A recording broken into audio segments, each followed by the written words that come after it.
Hey Deadheads, I have a lot of handhelds. As you know, I do a lot of reviewing for the channel and I'm constantly needing power. So I also have a lot of power banks, such as this set I'm showing you here on the screen now. But one of these is special. Well, it's a little different. It actually is hiding something pretty cool. So today we're going to take a look at that power bank that can do something else and see, is it any good? Remember to hit that like button and subscribe so you never miss a notification about any of our episodes. Anyways, let's hop in and check out our newest review.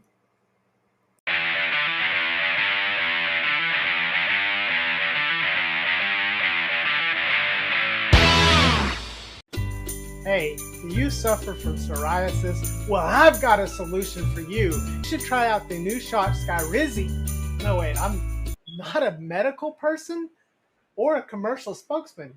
Hey Deadheads, welcome back to the channel. Or welcome to the channel for the first time, new Deadheads. Today, we're going to take a look at the Q88 Powerbank and handheld combination. So, is this going to surprise us? Stay tuned.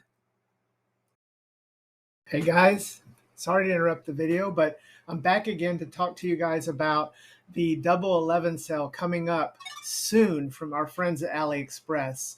Want to talk to you about some things that you can get, like this guy right here, which we have said is the best starter handheld of the year. For most people, if you're going to get a starter handheld or gift this to somebody as a starter handheld, the Anbernic RG 40XXH is probably one of the better ones to give them, especially since the stock firmware has become so good lately. Again, check my description for codes and look for more sales coming up as we get closer to the Double 11 sale. I want to again thank our friends at AliExpress for supporting this channel, and let's get back to the video. All right, so here we go. It's finally here.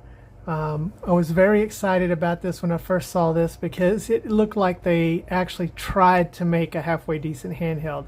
So the box has writing I can't understand on it, but it is 5,000 milliamp hour. So that is the power bank itself. That's what you can charge others with. The system itself has 3,500 milliamp hours allocated to it. So you can see it's a Q88 handheld game console, wireless charging function, metal housing, and the fact that it was metal was very attractive to me. So you can see here again, it is a 3-inch IPS screen, and then of course, can't read this, so not sure what all that's saying, MP4, MP3, and some symbols here, so a TF card. So the combination of a TF card being metal and having a look that looked like they tried was very appealing, especially at the price. And of course it has this really nice retro punk look back here for the wireless. So again, 5,000 milliamp hours is what you're getting overall, and 3,300 is allocated to the game system itself. So it can do a max 20 watts wired, and it does 15 watts wireless, I think, or 7.5 maybe. So anyways, let's get this thing open and take a look at it. And here's our manual, okay, operating multimedia magnetic wireless charger bank game console. That's a mouthful. So instructions for use, health precautions. So interesting, this is in English at least. And when inserting or pulling out the machine, hold the connector with your hand, pull it out with excessive force. It says make sure to hold the connector with your hand and pull it out without excessive force. Okay. All right, A to C, so feature, rope hole, megaphone, you know, pretty much standard here. Here's the game, charging the game or charging the system. You can use any suitable TF card method, so nothing real exciting here. Also, this lanyard is pretty cool. So this pretty decent packaging. Again, this is $30, guys. Nothing under there, but nice packaging. Looks nice. They did nice. And oh boy, oh baby, let's take a look at this right here. So first, I want to point out this lanyard right here. Very clever, very clever to have this here, so you can store it like this. So when you do need to plug in, you can just remove these, and suddenly You go over here and voila, you now have a way to charge. And so you don't lose it and keep track of it. You just go right back here on this lanyard. So again, that's very clever, very cool thing that I think gives us another advantage. This thing has a lot of pluses to it, even if it's not the best handheld for that. Pretty good lanyard. This feels so nice in the hands, guys. It just feels really good. This gradient color is so nice. It also comes in blue and another color, I think black. But it feels nice and slick. You can see that the raised edge here for the screen, so that concerns me if you drop it because there's no screen protector. Over here we do have our TF card slot, and then we have two of our USB ports here. Looks like this one is when you're going to charge the unit, and this is Lightning, so that's for your Apple. So Apple and your USB, there's a reset button there. 5,000 milliamp hour. It does have some lighting here that lights up when you're charging it, so that's very handy. And it feels so nice and premium, and this just looks amazing here. So here's the back of it. It does do the wireless charging, so you can charge your wireless iPhone or Samsung on this to let it charge. There's no handhelds that do wireless charging yet. That'd be nice. But it is also, you can charge this way as well. So really, really nice, really handy. I don't use iPhone, but if I had an iPhone, I could see myself on the back of this and then holding it like this while it's charging my iPhone and playing a few games just to pass the time. So first impressions, this feels really nice. The little smiley face is pretty good. Let's test this D-pad. Oh man, that's nice. Look at that. That is a good D-pad. It doesn't have a lot of pivot. It's a little stiff, but it's not very loud, and it feels really good. These aren't very loud here either, so pretty good buttons there. Man, I am impressed, guys. This is nice. These buttons are really nice. I don't like this. I kind of dislike this. I don't know why we couldn't have done the shoulders. They must have some reasoning behind that. Maybe it has to do with the wireless charging. Not a big fan of that, but that's not a big deal because I don't expect to use LNR very much on this anyways. So let's get this thing turned on and let's see what it can do. So you hold the power button down here. Welcome. Okay, that's pretty nice. All right. So let's get into some games here. Let's take some games for a spin here. And let's start checking this thing out and seeing if we do it. Now again, no custom firmware, so don't get too excited, deadheads, because I've already verified that this CPU is nothing that we're used to, and also it is very locked down to the bare metal, so not a lot of hope for custom firmware, unfortunately, but hey, there's a lot of smart people out there that make things happen, so who knows? But let's start looking at some games. Look here at Gameboy. And being a 1-to-1 ratio, this is an ideal system for it. So as we look at some Castlevania here, it does look good. There is no way to change any of the shaders, anything like that. So you're getting it just like this. That's the thing that you have to do, the trade-off here. I also had some issues with the D-pad and slowdown in this particular ROM. Now other ROMs, the D-pad worked great and didn't have any slowdown. So again, with no way to adjust it, there's no way to know if this is an emulator issue or something like that. But I would say since the D-pad worked pretty good in other games, this is probably just an isolated incident. But as we take a look at another Game Boy game,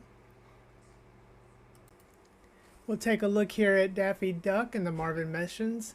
This is one of the hardest Game Boy games I ever played, but it looks good here. The D-pad's working fine and there's no slowdown. So again, as I said in our previous section, it might be an emulator setting, but you have nothing here. There's no way to do any sort of changes here, and custom firmware is quite unlikely, unfortunately, since it seems to be locked to the bare metal and the OS is on the eMMC. It's not on the SD card, so not a lot of hope there, but I'm hoping somebody out there can really crack this and maybe open this thing up, because it's a really nice handheld otherwise. But let's look at some Game Boy Color where it also shines. Shifting over to some Megaman Xtreme 2 here. Game Boy Color is another system that looks really good at 1-to-1 ratio. And this being the second smallest 1-to-1 ratio device, with the RG Nano and its super tiny screen being the other one, this is going to be something that's going to attract a lot of people that I think are willing to use this as a Game Boy Color and Game Boy machine. It's perfect because it does have this power bank functionality, which means you can send it and take it with you so that you can add stuff when need be. And as we look at R-Type DX, another beautiful Game Boy Color game, again, this is playing Game Boy Color sufficiently. It's no problem. I didn't have any slowdown. The D-pad and hardware work very well for this. And with only using 2 buttons and the D-pad on a Game Boy Color, there's really nothing you have to worry about here, like you do with the Game Boy Advance, where the LNR is a little awkward, except, you know, there's no way to change the settings. So anyways, as we enjoy this Game Boy Color R-Type action here that I didn't do very well at, let's move into that Game Boy Advance and let's take a look at what happens with Game Boy Advance. So with Game Boy Advance, it will play the games, and I had a decent experience, but knowing that Game Boy Advance looks best in a 3:2 ratio, it doesn't look great here, especially since it's stretched and you can't do any changes to it because of the software. Now, that being said, I would think of this as a bonus system for anything above Game Boy or Game Boy Color. It really is not going to give you the best experience, and certainly if this is going to be like the only handheld you have, I would not rely on anything above Game Boy Color to really give you that great experience. Now, we have some Metroid Zero here, and I was able to play it and enjoy it, and it ran at a pretty good smooth frame rate. No idea what emulator it's using or if there's any way to adjust it, because right now, again, there isn't any way, but in the future maybe there will be. The good thing is I was able to add my own ROMs. Sometimes you can't even do that, so it is nice that you can remove the card and add your own ROMs. Now, looking at Super Nintendo, which is an even more demanding system, it does play that as well, and I was kind of impressed that I actually could get most of the Super Nintendo games that I was using to play on it. But again, I would not look at this as a system to rely on playing Super Nintendo or Game Boy Advance. Really more of a bonus system because, again, your mileage may vary with certain ROMs and software that you add to here. The games that come with it are labeled pretty terribly, and there's of course no scraping or beautiful front end. But as you can see here in Super Bonks Adventure, it played well, the D-pad played well, and it didn't have any slowdown, which is odd since we had such slowdown in the Castlevania The Adventure, along with that issue with the D-pad. So again, your mileage may vary on each one of these things. But let's take a look at what else it can do besides games, because it can also do some media. So first we have a little clip here they've loaded. This is of an airplane, but notice it doesn't fill the screen, and there's no way to change this. So again, it's nice that it can do this, but it's not really useful. And so this next clip actually does fill the screen, and again, these are preloaded media, so don't really know what the difference is. But let's check out the music, because it's a pretty adequate music player with a equalizer. Sounds pretty good. There's also a way to change the equalizer, although on this kind of speaker I don't know if that makes much of a difference. So what do you think, guys? There's a lot to like about this. It's a really good above average power bank. It's a pretty decent media player, especially for music, and it's actually a handheld, and the first one that has really attempted to do it right. Well, like many first attempts, it has a lot of flaws, but at $30 I say it's a buy. So yes, I hope there's better ones on the way. I hope this encourages others to do better. But for now, I'm really impressed with this. So leave me a comment, Deadheads, and tell me what you think. This has been the best handheld power bank combo I've reviewed to date. We do have the E5 Plus coming up, which, you know, might take the crown. But for now, this is a nice premium feeling, well-designed, great-looking power bank that works well as a handheld, even though it's limited to Game Boy and Game Boy Color if you keep your expectations tempered. Remember to love your hug ones and hug your loved ones, because tomorrow's never promised. We'll see you next time, Deadheads. Dead Fred out.